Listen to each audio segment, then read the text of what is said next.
Hello students, welcome to Upasthapana YouTube channel. నేను మీ Rajesh, station master, arithmetic and pure maths faculty.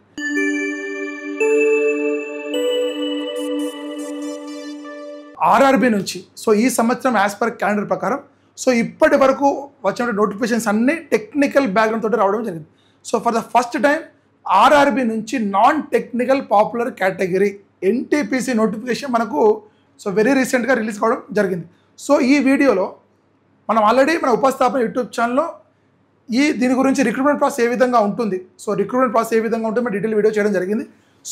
దాని తర్వాత మన నోటిఫికేషన్ రావడం జరిగింది కాబట్టి ఈ వీడియోలో అసలు నోటిఫికేషన్లో ఏమేమి పాయింట్స్ ఉన్నాయి, లాస్ట్ నోటిఫికేషన్కి ఈ నోటిఫికేషన్కి ఏమైనా చేంజెస్ ఉన్నాయా, ఏమైనా పోస్టులు ఇంక్రీజ్ అయ్యా డిక్రీజ్ అయ్యా అనేది మనం డీటెయిల్గా డిస్కస్ చేద్దాం. అదేవిధంగా ఈ నోటిఫికేషన్లో టీసీ ఉద్యోగాలు ఎన్ని, స్టేషన్ మాస్టర్ ఉద్యోగాలు ఎన్ని అనేది మనం ఈ వీడియో డీటెయిల్గా డిస్కస్ చేద్దాం.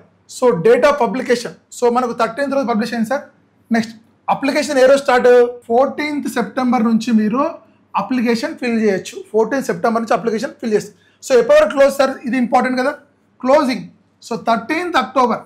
లాస్ట్ మూమెంట్లో దసరా ఉంది సార్, జాగ్రత్తగా చూసుకోండి. ఇక్కడ 12th రోజు దసరా ఉంది కాబట్టి లాస్ట్ మూమెంట్లో అప్లై చేస్తా అంటే మీరు కుదరదు. 13th సండే అవుతుంది కాబట్టి మీరు జాగ్రత్తగా చూసి అప్లై చేసుకోండి. 13th అక్టోబర్ వరకు మీరు అప్లై చేసుకోవచ్చు. ఒకవేళ మీరు పేమెంట్ చేయలేదు అనుకోండి, పేమెంట్ చేయడానికి 14th 15th 2 days ఆప్షన్ ఇచ్చాడు. అదేవిధంగా ఏమైనా మోడిఫికేషన్ చేసుకోవచ్చా, డేట్ ఫర్ మోడిఫికేషన్ ఇచ్చాడు సార్ 16th నుంచి 20. ఎవరైతే ఇక్కడ అప్లై చేస్తారో వాళ్ళే పేమెంట్ చేయొచ్చు, పేమెంట్ చేసిన వాళ్ళు మోడిఫికేషన్ చేసుకోవచ్చు. నేను మళ్ళీ కొత్తగా అప్లై చేస్తా అంటే కుదరదు. కాబట్టి ఈ డేట్స్ అనేది జాగ్రత్తగా చూసుకోండి. 13th రోజు మనకు 14th రోజు ఆల్రెడీ అప్లికేషన్ స్టార్ట్ అయింది. 13th అక్టోబర్ వరకు మనకు ఉంది. నెక్స్ట్ చూడండి సార్, ఇక్కడ ఈ నోటిఫికేషన్స్లో చూడండి సార్, మనకు ఉన్నటువంటి ప్రధానమైనటువంటి టోటల్ 5 పోస్టులు ఉన్నాయి సార్. 5 పోస్టులు మాత్రమే గ్రాడ్యుయేట్ ఎన్టీపీసీ గ్రాడ్యుయేట్ నోటిఫికేషన్లో మనకి ఇవ్వడం జరిగింది. అవి ఏంటి sir, chief commercial come ticket supervisor. ఈ పోస్ట్ అనేది for the first time NTPC నుంచి రావడం జరిగింది. ఇది ఫస్ట్ పోస్ట్, ఇది లెవెల్ 6 ఉద్యోగం. దాని తర్వాత స్టేషన్ మాస్టర్, ఇది కూడా లెవెల్ 6 ఉద్యోగం సార్. నేను చేస్తే ఫ్రమ్ లాస్ట్ 7 years నుంచి వర్క్ చేస్తున్నాను. Next goods train manager, previous goods guard ఉండేది సార్, దాన్నే గూడ్స్ ట్రైన్ మేనేజర్గా చేంజ్ చేశారు. Junior accountant assistant cum typist. ఈ టైపిస్ట్ ఉద్యోగాలు ఖచ్చితంగా టైపింగ్ టెస్ట్ క్వాలిఫై కావాలి. Senior clerk cum typist. ఈ విధంగా మొత్తం 5 పోస్టులు మనకు ఈ నోటిఫికేషన్లో రావడం జరిగింది. ఈ 5 పోస్టులు ఏ విధంగా ఉన్నాయి, ఏ విధంగా ఉంటాయి రిక్రూట్మెంట్ ప్రాసెస్ ఇప్పుడు మనం డీటెయిల్గా డిస్కస్ చేద్దాం. డీటెయిల్స్ ఆఫ్ వేకెన్సీస్, ఏ పోస్ట్కి ఎన్ని వేకెన్సీలు ఉన్నాయి ఇప్పుడు మనం డీటెయిల్గా చూద్దాం. కమర్షియల్ కమ్ టికెట్ సూపర్వైజర్, ఇది లెవెల్ 6 ఉద్యోగం. బేసిక్ 35,000 ఉంటుంది. Medical standard B2 sir. Medical standards కూడా మీరు జాగ్రత్తగా చెక్ చేసుకోండి. అదేవిధంగా సార్ చూడండి, ప్రీవియస్గా 33 years ఉండేది, కానీ ఈ నోటిఫికేషన్ డ్యూ టు కోవిడ్ వల్ల అన్ని పోస్టులకు ఓపెన్ కేటగిరీలో 36 years ఇచ్చారు. అది గుర్తుపెట్టుకోండి. మళ్ళీ నెక్స్ట్ ఇయర్ నుంచి మళ్ళీ 33 అవుతుంది. ఈ ఒక్క సంవత్సరం నోటిఫికేషన్ మాత్రమే ఓపెన్ ఏజ్ అనేది 36 years చేయడం జరిగింది. నెక్స్ట్ ఇయర్ మళ్ళీ నోటిఫికేషన్ వస్తే మళ్ళీ 33 years అవుతుంది. ఎవరైతే ఏజ్ అనేది ఎక్కువ అవుతుందో వాళ్ళకి this is the best option. Next చూడండి sir, chief commercial ticket supervisor 1736. Station master level 6 ఉద్యోగం సార్. మెడికల్ స్టాండర్డ్స్ A2 ఉండాలి, ఏజ్ 36. 994 వేకెన్సీ ఉన్నాయి సార్, అప్రాక్సిమేట్లీ 1000 వేకెన్సీ ఉన్నాయి. గూడ్స్ ట్రైన్ మేనేజర్, ఇది లెవెల్ 5 ఉద్యోగం సార్. దీని బేసిక్ 29,020 ఉంటుంది. ఇది A2 మెడికల్ కేటగిరీ 36. 3,144 వేకెన్సీ ఉన్నాయి. అదేవిధంగా junior accountant cum typist, senior clerk cum typist, ఈ 2 కూడా లెవెల్ 5 ఉద్యోగాలు. సేమ్ బేసిక్ ఉంటుంది, ఏజ్ 36. 59 వేకెన్సీ ఉన్నాయి, ఇది 732. ఓవరాల్గా ఆల్ ఓవర్ ఇండియాలో ఎన్ని వేకెన్సీ ఉన్నాయి సార్, 8,113, అంటే అప్రాక్సిమేట్లీ 8,000 ప్లస్ వేకెన్సీ ఉన్నాయి. ఈ అన్ని పోస్టులకు మీరు ఎలిజిబుల్ అవుతారా కారు. మీరు ఏదైనా ఒక జోన్కి అప్లై చేసుకోవాలి. ఈ 2 పోస్టులు ఉన్నాయి కదా సార్, అంటే మీరు ఇవన్నీ ఆల్ ఓవర్ ఇండియాలో అన్ని జోన్స్కి కలిపి 8,000 వేకెన్సీ సార్ అప్రాక్సిమేట్లీ. మీరు ఏ జోన్కి అయితే అప్లై చేసుకుంటారో ఆ జోన్ వేకెన్సీస్కి మీరు ఎలిజిబుల్ అవుతారు. అదేవిధంగా సార్ చాలామంది అభ్యర్థుకుంటారు. ఇక లోకల్ నాన్ లోకల్ ఏమైనా ఉంటుంది సార్. లోకల్ నాన్ లోకల్ అనేది రైల్వేలో ఉండదు. మీరు ఇండియాలో ఎక్కడికైనా వెళ్ళి అప్లై చేసుకోవచ్చు. తెలుగు వాళ్ళకి ఆర్ఆర్బీ సికింద్రాబాద్ లోకల్ అవన్నీ ఏముండవు సార్. మీరు ఎక్కడైనా అప్లై చేసుకోండి. లోకల్ నాన్ లోకల్ రిజర్వేషన్ అనేది ఆర్ఆర్బీ చేతిలో ఉండదు ఎప్పటికీ. నెక్స్ట్ ఇది ఏమేమి పోస్టులు ఉన్నాయి సార్, వాటికి ఎన్ని వేకెన్సీ ఉన్నాయి, వాటికి ఏజ్ మెడికల్ స్టాండర్డ్ చూసాం. నెక్స్ట్ స్టేజ్ ఆఫ్ ఎగ్జామ్, అసలు ఎన్ని స్టేజ్లో ఎగ్జామ్ ఉంటుంది. They shall be 2 stage computer based test. మనకి ఎగ్జామ్ 2 స్టేజ్ల్లో ఉంటుంది సార్. ఒక్క స్టేజ్ తోటి వచ్చే జాబ్ కాదు ఇది, 2 స్టేజ్లు ఉంటుంది. Followed by computer based aptitude test. అంటే ఎవరైతే స్టేషన్ మాస్టర్ కేటగిరీకి సెలెక్ట్ అవుతారో వాళ్ళకు CBAT ఉంటుంది, కంప్యూటర్ బేస్డ్ ఆప్టిట్యూడ్ టెస్ట్ ఉంటుంది సార్. ఎవరైతే టైపింగ్ పోస్టులకు సెలెక్ట్ అవుతారో వాళ్ళకు టైపింగ్ స్కిల్ టెస్ట్ అనేది ఖచ్చితంగా వాళ్ళు క్వాలిఫై అయితేనే ఆ జాబ్ కూడా ఎలిజిబుల్ అవుతారు. సో నెక్స్ట్ చూడండి sir, so computer based station master type and test for senior clerk typist, junior clerk typist. ఓకేనా సార్? సో అదేవిధంగా చెప్పండి సార్, గూడ్స్ అండ్ మేనేజర్కి, సీనియర్ కమర్షియల్ క్లబ్ టికెట్ సూపర్వైజర్కి ఓన్లీ 2 స్టేజ్ ఎగ్జామ్ మాత్రమే ఉంటుంది, followed by document verification, medical stand. So చెప్తున్నాను sir, ఈ 2 పోస్టులు డైరెక్ట్ ఎగ్జామ్తో వచ్చే జాబ్. గూడ్స్ అండ్ మేనేజర్ కావచ్చు, సీనియర్ క్లర్క్ టైపిస్ట్ కావచ్చు. CBT 1లో ఎవరైతే క్వాలిఫై అవుతారో వాళ్ళు CBT 2 క్వాలిఫై అవుతారు. CBT 2లో వచ్చిన స్కోర్ ప్రకారమే వాళ్ళు జాబ్ ఇస్తారు. There is no typing test and no aptitude test. So typing test లేదు, యాప్టిట్యూడ్ టెస్ట్ లేదు. ఎవరైతే ఈ 2 పోస్టులు కావాలనుకుంటున్నారో, సార్ నాకు ఇలాంటి రిమైనింగ్ ఇంకా నేను ఛాన్స్ పోగొట్టుకో తెలుసుకోలేదు అంటే, సో ఇవి మీరు ముందు ప్రిఫరెన్స్ పెట్టుకోండి. డైరెక్ట్ ఎగ్జామ్ తోటి వీళ్ళు జాబ్ వస్తుంది. సో యాప్టిట్యూడ్ టెస్ట్తో సంబంధం లేదు, టైపింగ్ టెస్ట్తో సంబంధం లేదు. సో ఈ పోస్టులకు ఈ విధంగా స్టేజ్ ఎగ్జామ్ ఉంటుంది. Next sir, so short listing మనం ఉపస్థాపన యూట్యూబ్ ఛానల్ ఉన్నటువంటి వీడియోలో చెప్పడం జరిగింది. షార్ట్ లిస్ట్ ఎట్లా చేస్తారు? సో మళ్ళీ చెప్తాను సార్, ఏం లేదు సార్, CBT 1 అనేది అందరు రాస్తారు. అప్లై చేసిన ప్రతి ఒక్క అభ్యర్థి CBT 1 రాస్తారు. కానీ CBT 1 నుంచి మీరు CBT 2 క్వాలిఫై కావాలి అంటే ఎవరు క్వాలిఫై అవుతారు సార్? ఏ రేషియోలో తీస్తారంటే 1:15 రేషియోలో తీస్తారు సార్. అంటే మీరు అప్లై చేసిన జోన్కి ఎన్ని వేకెన్సీ ఉన్నాయో వాటికి 15 టైమ్స్ అనేది వాళ్ళు CBT 2 క్వాలిఫై చేస్తారు. అదే సార్, నెక్స్ట్ చూడండి సార్, 15 టైమ్స్ అనేది తీసుకుంటారు సార్. ఒకవేళ CBAT టెస్ట్కు, సో టైపింగ్ టెస్ట్ వచ్చేంత మాత్రాన, CBAT వచ్చేంత మాత్రాన మీరు క్వాలిఫై అంటే కాదు. ఎందుకు? మళ్ళీ ఇక్కడికి 8 టైమ్స్ తీసుకుంటున్నారు. సో ఎవరైతే CBT 2లో క్వాలిఫై అవుతారో వాళ్ళు CBAT రాయాలి అన్నా, లేకపోతే టైపింగ్ స్కిల్ టెస్ట్ క్వాలిఫై కావాలి. రేషియో ఏంటి సార్? మరి ఇక్కడికి 1:8లో తీసుకుంటున్నాడు. 1:8 అంటే 1:8లో ఉంటారండి. రిమైనింగ్ 7 ఎలిజిబుల్ అయిపోతారు. సో రిమైనింగ్ 7 ఎలిమెంట్ అయిపోతారు కదా. సో ఈ విధంగా మీరు గుర్తుపెట్టుకోండి. CBT 1 CBT 2 1:15. సో మళ్ళీ ఇక్కడ నుంచి 1:8 రేషియోలో ఉంటుంది టైపింగ్ టెస్ట్ కానీ CBATకి కానీ. సో కానీ నాకు ఇవన్నీ ఏమవుతుంది సార్ అంటే, మీరు గూడ్స్ అండ్ మేనేజర్ కానీ చీఫ్ కమర్షియల్ టికెట్ సూపర్వైజర్ పెట్టుకోండి సార్. మీకు ఇవన్నీ ఏ టెస్ట్లు అనేది మీకు ఉండదు. సో దిస్ ఇస్ ద ఎట్లా షార్ట్ లిస్ట్ ఎట్లా చేస్తారో ఇప్పుడు మనం చూసాం sir. One of the important factor in RRB exams. So RRB మీరు ఏ ఎగ్జామ్ తీసుకున్నా there shall be negative marking. ఖచ్చితంగా నెగిటివ్ మార్కింగ్ ఉంటుంది సార్. ఎంత మార్కింగ్ ఉంటుంది? నెగిటివ్ మార్కింగ్ 1/3 నెగిటివ్ మార్కింగ్ ఉంటుంది. 1/3 నెగిటివ్ మార్కింగ్ అంటే ఏంటి సార్ అంటే, ఒక క్వశ్చన్ రాంగ్ చేస్తే మీకు 0.03 మైనస్ అవుతాయి. అంటే ఎగ్జాంపుల్, మీరు 100 క్వశ్చన్లు అటెంప్ట్ చేశారు సార్. 100 క్వశ్చన్లు అటెంప్ట్ చేశారు, 70 కరెక్ట్ అయ్యాయి, 30 రాంగ్ అయ్యాయి. ఇవి కరెక్ట్, ఇవి రాంగ్. ఇప్పుడు కరెక్ట్ 70 కానీ రాంగ్ 30 అయ్యాయి కాబట్టి 30/3 1/3 నెగిటివ్ కదా. మీకు యాక్చువల్గా ఎన్ని మార్క్స్ రావాలి? 70 రావాలి. కానీ రాంగ్ కావడం వల్ల ఇంకో 10 మార్క్స్ వెళ్ళిపోయి మీకు 60 మార్క్సే వస్తాయి. అంటే క్వశ్చన్ని సాల్వ్ చేసేటప్పుడు జాగ్రత్తగా మీరు సాల్వ్ చేయాలి. ఒక క్వశ్చన్ రాంగ్ అయిందంటే 1 మార్క్తో పాటు ఇంకో 0.33 పోతుంది. అంటే ఒక క్వశ్చన్ రాంగ్ పెడితే -1.33 పోతుంది. ఎందుకు? ఆ క్వశ్చన్ 1 మార్క్ పోతుంది, ఇంకో 0.33 కూడా పోతుంది. ఒక క్వశ్చన్ రాంగ్ పెడితే మీరు 1.33 నెగిటివ్ అవుతుంది మేము వచ్చే స్కోర్లో. సో అందుకే జాగ్రత్తగా నెగిటివ్ మార్కింగ్ ఉంటుంది, చూసి మీరు ఖచ్చితంగా క్వశ్చన్ సెలెక్ట్ చేయాలి. సో ఇది నెగిటివ్ మార్కింగ్ ఉంది. సో మెడికల్ స్టాండర్డ్స్ ఆల్రెడీ చూసాం కదా సార్. ఇంకోటి చూడండి sir, age limit. So age limit మనం ఆల్రెడీ డిస్కస్ చేసాము. ఏజ్ లిమిట్ ఏంటి సార్? మినిమం 18 ఉండాలి, మాక్సిమం 36 ఉండాలి. సో ఈ OBC నాన్ క్రిమినల్ వాళ్ళకి సో ఈ డేట్ ఆఫ్ బర్త్ ప్రకారం మీరు చూసుకోండి సార్. సో లోయర్ లిమిట్ అయితే 2007 కంటే ఎక్కువ ఉన్న వాళ్ళు మీరు ఎలిజిబుల్ కాదు. 2009 వాళ్ళు ఎలిజిబుల్ కాదు. 2007 లోపే ఉండాలి. 2006, 2005, 2004 వాళ్ళు మాత్రమే ఎలిజిబుల్. సో ఇది 1989 వరకు, ఇది 1989. UR అండ్ EWS వాళ్ళకి ఇక్కడ ఉంటుంది. OBC వాళ్ళకి 1986 వరకు, SST వాళ్ళు 1984. ఈ డేట్ ఆఫ్ బర్త్ ఉన్నా కూడా మీరు ఎలిజిబుల్ అవుతారు. దాని ముందు డేట్ ఆఫ్ బర్త్ ఉంటే మీరు ఎలిజిబుల్ కాదు. సో డేట్ ఆఫ్ బర్త్ కూడా ఒకసారి క్రాస్ చెక్ చేసుకోండి. Next sir, one more important, age relaxation ఏమైనా ఉందా సార్? ఓపెన్ 36 కదా, ఏజ్ రిలాక్సేషన్ ఏముందంటే సింపుల్గా చెప్తాను సార్. చూడండి, ఓపెన్ అయితే సార్ మరి 36. సో OBC ఎన్ని ఉన్నాడు మరి? OBC 3 years అంటే 39 years వరకు మీరు ఎలిజిబుల్. SC/ST వాళ్ళు 5 years అంటే 41 years వరకు ఎలిజిబుల్. సో ఈ విధంగా ఎక్స్ సర్వీస్ మెన్ వాళ్ళు ఉన్న, ఎవరున్నా ఫిజికల్ హ్యాండిక్యాప్ ఉన్న, ఎవరైతే ఆల్రెడీ సెంట్రల్ గవర్నమెంట్ జాబ్ చేస్తున్న వాళ్ళు కూడా వాళ్ళకి ఏజ్ లిమిట్ చాలా ఉంటుంది సార్. చూడండి, సెంట్రల్ గవర్నమెంట్ జాబ్ చేసే వాళ్ళకు ఓపెన్లో అయితే 40 years వరకు, OBC ఉంటే 43 years వరకు, SC/ST ఉంటే 45 years వరకు కూడా మీరు ఎలిజిబుల్. సెంట్రల్ గవర్నమెంట్ జాబ్ చేసేవాళ్ళు. సో వాళ్ళకి ఆల్రెడీ మ్యాక్సిమం తెలిసే ఉంటుంది, నో ప్రాబ్లం. ఓపెన్ వాళ్ళకు 36 years, OBC వాళ్ళకి 39 years, SC/ST వాళ్ళకి 41 years. మీరు డేట్ ఆఫ్ బర్త్ కూడా ప్రీవియస్గా చెప్పాము, అది జాగ్రత్తగా చేసుకోండి. సో ఇది ఏజ్ గురించి sir. So recruitment process, so మనం ఆల్రెడీ మన ఉపస్థాపన యూట్యూబ్ ఛానల్లో దీని గురించి డీటెయిల్గా చేయడం జరిగింది. సో ఎవరైనా డౌట్ ఉంటే అసలు రిక్రూట్మెంట్ ప్రాసెస్ ఏ విధంగా ఉంటుందో మనం చూద్దాం. Only single online application. So అదేవిధంగా చెప్పండి, the recruitment process shall be involve first stage CBT and second stage CBT followed by typing skill test, computer based aptitude test as applicable. So followed by document verification, medical examination. Selection is made strictly as per merit on the basis of the above mentioned recruitment stage. So the date time ఇస్తారంటే sir చెప్తాను. So next చూడండి sir ఇక్కడ. So ఇదేంటిది CBT1 CBT2లో ఎవరైతే maths score చేస్తారో CBT1 అనేది qualified nature sir, CBT2లో వచ్చిన score ప్రకారమే మిమ్మల్ని తీసుకోవడం జరుగుతుంది. ఇది రిక్రూట్మెంట్ ప్రాసెస్. సో నెక్స్ట్ చూడండి సార్, అసలు CBT1లో ఎన్ని మార్క్స్ ఉంటాయి, ఎంత టైం ఉంటుంది, సిలబస్ ఏ విధంగా ఉంటుంది ఇప్పుడు మనం డిస్కస్ చేద్దాం. CBT1 exam 90 minutes sir. ఇందులో జనరల్ అవేర్నెస్ 40 మార్కులు, మ్యాథమెటిక్స్ 30 మార్కులు, general intelligence and reasoning 30 marks, total 100 క్వశ్చన్లు ఉంటాయి సార్, 100 మార్క్స్. టోటల్ 100 క్వశ్చన్స్ ఉంటాయి, 100 మార్క్స్. సో నెగిటివ్ మార్కింగ్ ఉంటుంది. టైం ఒక చూడండి సార్, 120 ఫర్ ఫిజికల్ హ్యాండిక్యాప్డ్ వాళ్ళకి 120 మినిట్స్ ఇస్తారంట, అది తెలుసు. నెక్స్ట్ ఈ ఎగ్జామ్లో ఖచ్చితంగా మళ్ళీ నెగిటివ్ మార్కింగ్ ఉంటుంది, 1/3 నెగిటివ్ మార్కింగ్ ఉంటుంది.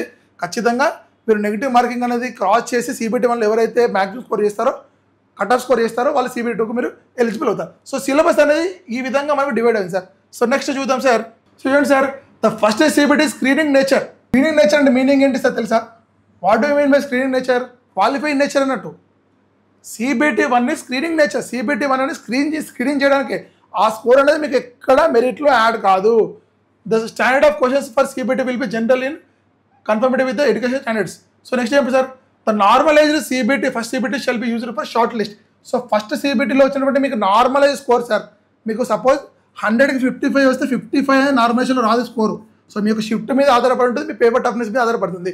సో మీకు తీసుకునేది స్కోర్ కాదు, నార్మల్ స్కోర్ తీసుకుంటారు. నెక్స్ట్ చెప్పండి సార్, ఫస్ట్ స్టేజ్ నుంచి సెకండ్ స్టేజ్కి. సో ఫస్ట్ స్టేజ్ నుంచి సెకండ్ స్టేజ్కి క్వాలిఫై అవుతారు. సో ఈ పాయింట్ అనేది మీరు చాలా చాలా important.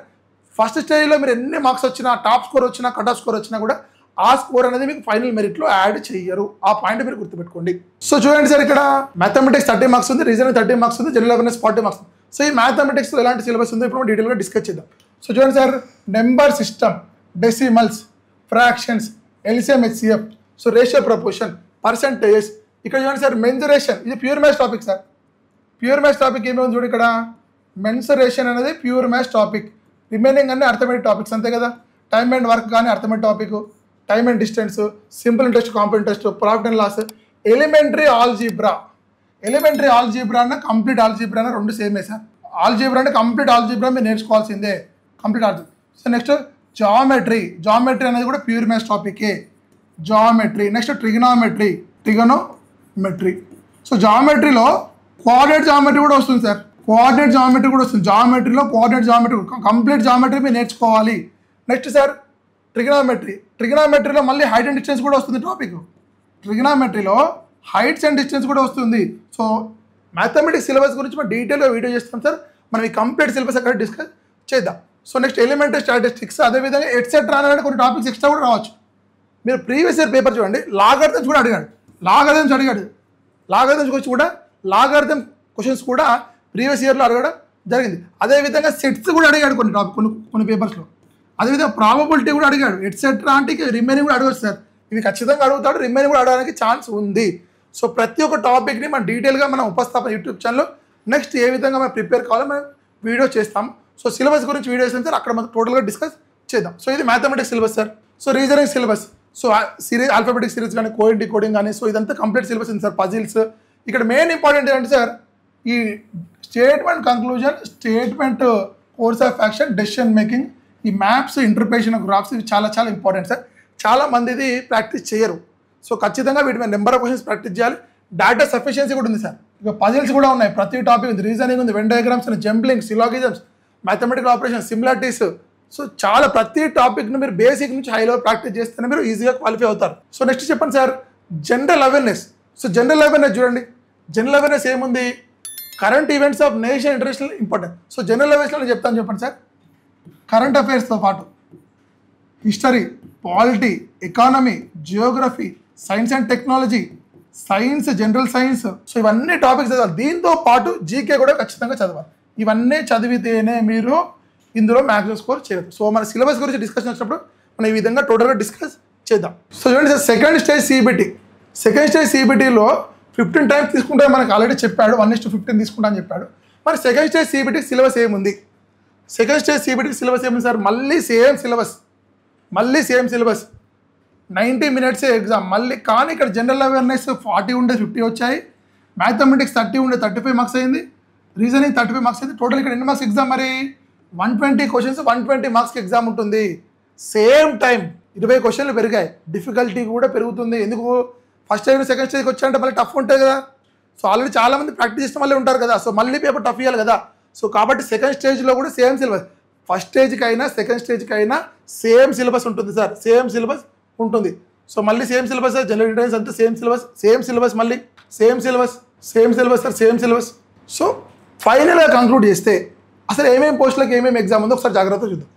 So goods and manager sir, only ఈ 5 పోస్టులకు CPT 1 అనేది కామన్. ఈ 5 పోస్టులకు CPT 1 అనేది కామన్ సార్. సో మీరు CPT 1 రాస్తారంటే 5 పోస్టులకు మీరు ఎలిజిబుల్. కానీ CPT 2 కూడా కామనే ఉంటుంది అన్నిటికీ. CPT 1లో ఎవరైతే క్వాలిఫై అవుతారో వాళ్ళ CPT 2 తీసుకుంటారు. కానీ ఈ senior clerk and typist, junior clerk typist ఖచ్చితంగా టైపింగ్ స్కిల్ టెస్ట్ ఖచ్చితంగా వీళ్ళు క్వాలిఫై అయితేనే ఈ పోస్ట్ ఉన్న వాటికి మీరు ఎలిజిబుల్ అవుతారు. సో నెక్స్ట్ చెప్పండి సార్, స్టేషన్ మాస్టర్ కేటగిరీ ఉంది కదా, ఈ station master category computer based aptitude test ఖచ్చితంగా మీరు క్వాలిఫై కావాల్సింది. కానీ ఈ 2 పోస్టులకు only first stage qualify, second stage qualify అయితే మీకు జాబ్ వచ్చేసినట్టే, followed by document verification and medical. So కానీ ఈ 3 పోస్టులకు ఇక్కడ టైపింగ్ టెస్ట్ క్వాలిఫై కావాలి, ఇక్కడ CBAT క్వాలిఫై కావాలి. సో ఇది the conclusion sir. Education qualification గురించి కూడా చాలామంది అభ్యర్థులకు డౌట్ ఉంది సార్. సో మొత్తం 5 పోస్టులు ఉన్నాయి కదా, 5 పోస్టులకు ఎడ్యుకేషన్ క్వాలిఫికేషన్ చూడండి సార్, డిగ్రీ ఇక్కడ చెప్పండి sir, typing proficiency in English are Hindi and computer essential అన్నాడు. అంటే మీనింగ్ ఏంటి సార్, టైపింగ్ టెస్ట్లో క్వాలిఫై కావాలి అంతే. కానీ సార్ నాకు టైపింగ్ సర్టిఫికేట్ కావాలా, నేను కంప్యూటర్ సర్టిఫికేట్ ఏమైనా తీసుకోవాలంటే నో అండి, మీకు టైపింగ్ సర్టిఫికేట్ మిమ్మల్ని అడగరు. మళ్ళీ చెప్తున్నాను, టైపింగ్ ప్రొఫిషియన్సీ ఉండాలి. ఇక్కడ కూడా సేమ్ టైపింగ్ ప్రొఫిషియన్సీ ఉండాలి తప్ప టైపింగ్ టెస్ట్కి సంబంధించిన ఎలాంటి సర్టిఫికేట్ మిమ్మల్ని అడగారు సార్. ఆ రోజు మీరు ఆ టైపింగ్ టెస్ట్ క్వాలిఫై అయితే మీకు సరిపోతుంది. సో అన్ని పోస్టులకు degree from a recognised university అంత సరిపోతుంది. ఎనీ డిగ్రీ, ఏమేమి డిగ్రీలు ఉంటాయి సార్ మనకు, BSc కానీ, సో నార్మల్ డిగ్రీ BSc కానీ, BCom కానీ ఏదైనా ఎలిజిబులే సార్. బీటెక్ వాళ్ళు, B.Pharmacy వాళ్ళు, D.Pharmacy వాళ్ళు అందరూ ఎలిజిబులే. మీ దగ్గర డిగ్రీ సర్టిఫికేట్ 3 years కానీ 4 years కానీ డిగ్రీ సర్టిఫికేట్ ఉంటే మీరు ఈ పోస్ట్ అన్నిటికీ మీరు ఎలిజిబుల్ అవుతారు. సో వేకెన్సీస్ ఇప్పుడు మనం డిస్కస్ చేద్దాం సార్. వేకెన్సీస్ మనకు సౌత్లో one of the important zones అయినటువంటి చెన్నై కానీ, బెంగళూరు కానీ, సికింద్రాబాద్ కానీ, ముంబై కానీ కొన్ని జోన్స్ ఇప్పుడు మనం డీటెయిల్గా డిస్కస్ చేద్దాం. సో RRB బెంగళూరు తీసుకుంటే మీకు ఓవరాల్గా 496 పోస్టులు ఉన్నాయి సార్, 496 పోస్టులు ఉన్నాయి. ఇందులో chief commercial ticket supervisor 51 sir. అదేవిధంగా ఇక్కడ స్టేషన్ మాస్టర్ కొంచెం ఎక్కువ ఉన్నాయి సార్, 116 పోస్టులు ఉన్నాయి. స్టేషన్ మాస్టర్ 116 పోస్టులు ఉన్నాయి. గూడ్స్ అండ్ మేనేజర్ కూడా 237 ఉన్నాయి సార్. అదేవిధంగా చూడండి సార్, ఇక్కడ జూనియర్ క్లర్క్ అండ్ టైపిస్ట్ కూడా 88 ఉన్నాయి. కానీ సీనియర్ క్లర్క్ అండ్ టైపిస్ట్ చెప్పండి sir, senior clerk and typist only 2 పోస్టులు మాత్రమే ఉన్నాయి. సో RRB బెంగళూరులో అప్రాక్సిమేట్లీ 500 పోస్టులు ఉన్నాయి సార్. సో మనకు ఈ జోన్లో మీకు స్టేషన్ మాస్టర్ కేటగిరీ కొంచెం ఎక్కువ వేకెన్సీస్ ఉన్నాయి. సో ఇది RRB బెంగళూరు సార్. సో సౌత్లో one of the important zone. అదేవిధంగా RRB భువనేశ్వర్ సార్. RRB భువనేశ్వర్లో చాలామంది AP బార్డర్ వాళ్ళు అప్లై చేస్తారు. సో ఇక్కడ చీఫ్ కమర్షియల్ టికెట్ సూపర్వైజర్ పోస్టులు ఓన్లీ 51 ఉన్నాయి సార్, జాగ్రత్త చూడండి, ఓన్లీ 51 ఉన్నాయి. So chief commercial ticket supervisor పోస్టులు 51 ఉన్నాయి. అదేవిధంగా ఇక్కడ చూడండి సార్, ఇక్కడ ఒక కేటగిరీ మిస్ అయింది, స్టేషన్ మాస్టర్ కేటగిరీ పోస్టులు ఇందులో నిల్. స్టేషన్ మాస్టర్ పోస్ట్ అనేది RRB భువనేశ్వర్లో లేదు. సో ఇక్కడ వన్ ఆఫ్ ది ఇంపార్టెంట్ ఏంటి sir, goods and manager approximately 600 vacancy ఉన్నాయి sir. So goods card vacancy ఎక్కువ ఉన్నాయి. Next junior clerk and typist 103 ఉన్నాయి, 18 ఉన్నాయి. So senior clerk and typist. So ఓవరాల్గా 758 వేకెన్సీస్ RRB భువనేశ్వర్లో ఉన్నాయి. సో నెక్స్ట్ సౌత్లో one of the important zone RRB Chennai. So RRB Chennai కూడా ఒకసారి వేకెన్సీ చూద్దాం sir. Chief commercial ticket supervisor ఇక్కడ కొంచెం ఎక్కువ పోస్టులు ఉన్నాయి సార్, 155 పోస్టులు ఉన్నాయి, 155 పోస్టులు ఉన్నాయి. స్టేషన్ మాస్టర్ చూడండి సార్, ఓన్లీ 8 ఉన్నాయి, చాలా తక్కువ పోస్టులు ఉన్నాయి. అదేవిధంగా గూడ్స్ ట్రైన్ మేనేజర్ కూడా 9 పోస్టులే ఉన్నాయి సార్, 9 పోస్టులే ఉన్నాయి. ఈ 2 కేటగిరీ తక్కువ ఉన్నాయి. నెక్స్ట్ చూడండి sir, junior account assistant cum typist. So ఇవి ఓవరాల్గా ఇవి ఎన్ని ఉన్నాయి సార్, అప్రాక్సిమేట్లీ 170 పోస్టులు ఉన్నాయి, 170 పోస్టులు junior account cum typist. Senior clerk and typist కూడా అప్రాక్సిమేట్లీ 100 ఉన్నాయి సార్. సో ఈ విధంగా అన్ని పోస్టులను కలుపుకుంటే మన సౌత్లో one of the important zone అయినటువంటి చెన్నైకి 436 వేకెన్సీస్ ఉన్నాయి. సో RRB అన్ని జోన్స్లో కలుపుకుంటే, సో RRB NTPC నోటిఫికేషన్స్లో హైయెస్ట్ వేకెన్సీస్ ఉన్నటువంటి జోన్ కోల్కతా సార్. సో అన్ని పోస్టులు ఇక్కడ మ్యాక్సిమం ఉన్నాయి. So chief commercial ticket supervisor approximately sir 500+ ఉన్నాయి, 500+ సో సౌత్ ఈస్ట్ రైల్వే కావచ్చు, ఈస్టర్న్ రైల్వే కావచ్చు 500+ ఉన్నాయి. స్టేషన్ మాస్టర్ కొంచెం తక్కువ ఉన్నాయి సార్, 70 వరకు ఉన్నాయి. నెక్స్ట్ గూడ్స్ అండ్ మేనేజ్మెంట్ కొంచెం తక్కువ ఉన్నాయి. So junior account assistant cum typist. So ఈ విధంగా అన్ని పోస్టులను కలుపుకుంటే ఆర్ఆర్బీ కోల్కతాలో 1382. So highest vacancy. సో మనకు ఉన్నాయి అప్రాక్సిమేట్లీ 8113 వేకెన్సీస్లో అప్రాక్సిమేట్లీ 1400 వేకెన్సీస్ అంటే అప్రాక్సిమేట్లీ 20% వేకెన్సీస్, 20% ఆఫ్ వేకెన్సీస్ ఎక్కడున్నాయి సార్? ఆర్ఆర్బీ కోల్కతాలోనే ఉన్నాయి. సో ఈ పాయింట్ అనేది గుర్తుపెట్టుకో, ఇక్కడ వేకెన్సీ ఎక్కువ ఉన్నది, కాంపిటీషన్ అటు విధంగా ఎక్కువ ఉంటుంది. సో ఇది RRB Kolkata sir. So next another important zone RRB Mumbai. So RRB ముంబైలో కూడా ఓవరాల్గా 827 పోస్టులు ఉన్నాయి సార్. సో ఇక్కడ కూడా స్టేషన్ మాస్టర్ పోస్టులు కొంచెం ఇక్కడ ఎక్కువ ఉన్నాయి సార్, అప్రాక్సిమేట్లీ 200 వరకు ఉన్నాయి. సో నెక్స్ట్ చెప్పండి సార్, గూడ్స్ గారు కూడా కొంచెం 300 వరకు ఉన్నాయి సార్. నెక్స్ట్ ఇక్కడ హైయెస్ట్ వేకెన్సీ దేనికి ఉన్నాయి సార్ చూడండి. సో అన్నీ ఈక్వల్గా ఉన్నాయి సార్, అప్రాక్సిమేట్ చూడండి, స్టేషన్ మాస్టర్ కానీ, చీఫ్ కమర్షియల్ టికెట్ సూపర్వైజర్ కానీ, సో ఆల్ పోస్టులు అన్నీ ఈక్వల్గా వచ్చాయి. సో అంటే 160 ఉన్నాయి ఒక్కొక్కటి. సో ఈ విధంగా టోటల్ వేకెన్సీస్ ఆర్ఆర్బీ ముంబైలో 827 వేకెన్సీస్ ఉన్నాయి. సో సౌత్ వాళ్ళు అప్లై చేసేటువంటి వన్ ఆఫ్ ది జోన్ ఏంటి సార్? ఆర్ఆర్బీ ముంబై కూడా అప్లై చేస్తారు కాబట్టి సో దాని గురించి డిస్కస్ చేయడం జరిగింది. సో నెక్స్ట్, సో తెలుగు రాష్ట్రాలలో ఎవరైతే రైల్వే ఉద్యోగం లక్ష్యంగా ప్రిపేర్ అవుతున్న ప్రతి ఒక్క అభ్యర్థి తెలుసుకోవాల్సినటువంటి zone RRB Secunderabad sir. So RRB సికింద్రాబాద్కి ఓవరాల్గా 478 వేకెన్సీస్ ఉన్నాయి, ఓవరాల్గా 478. సో ఇందులో చీఫ్ కమర్షియల్ టికెట్ సూపర్ 25 ఉన్నాయి సార్.